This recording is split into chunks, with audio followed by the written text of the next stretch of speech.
හොඳයි. දැන් අපි සර්ව් කරගත්ත, ඒ කියන්නේ එක්ස්පෝර්ට් කරගත්ත ෆයිල් එක මෙන්න මේ විදියට එක්ස්පෝර්ට් කරාට පස්සේ ප්ලේ කරන්න පුළුවන් විදියට එනවා. දැන් අපි මෙන්න මේ අපි හදාගත්ත වීඩියෝ ක්ලිප් එක ප්ලේ කරලා බලමු.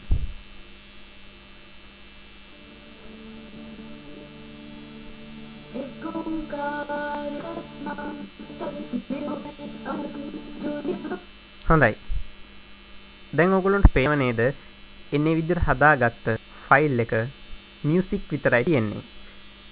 වීඩියෝ අපිට අවශ්‍ය වීඩියෝ ටික විතරයි තියෙන්නේ. අපි ඉස්සර වෙලා බැලුව වීඩියෝ ට්‍රැක් එකේ වීඩියෝ ක්ලිප් එකේ අනවශ්‍ය කොටස් දැන් මේකේ නැහැ. ඒ ඔක්කොම අයින් වෙලා තියෙන්නේ. හොඳයි. දැන් මම මෙන්න මේක ක්ලෝස් කරනවා. දැන් ඔයගොල්ලන්ට පුළුවන් ඒ ෆයිල් එක කොයිද තියෙන්නේ ප්ලේ කරන්න පුළුවන්ද කියලා බලන්න. මම දැන් මේක මික්ස් කරනවා. මම සර්ව් කරේ my document වලට.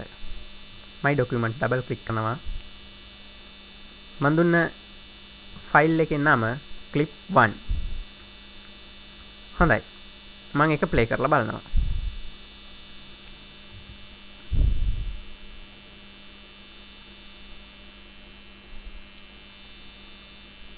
බලමු ප්ලේ කරලා අපි.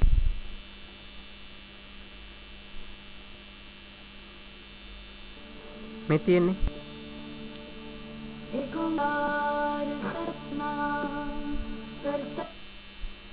දැන් බලන්න පුළුවන් අපිට අවසාන කොටසෙත් කොහොමද තියෙන්නේ කියලා.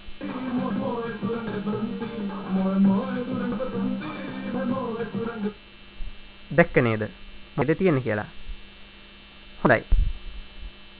දැන් අපිට මෙන්න මේ වීඩියෝ ක්ලිප් එක අවශ්‍ය නැහැ. දැන් අපි ඒක ඩිලීට් කරලා දානවා. මේ මෙතනක් තියෙනවා ඒ අපි හදාගන්න උපයෝගී කරගත්ත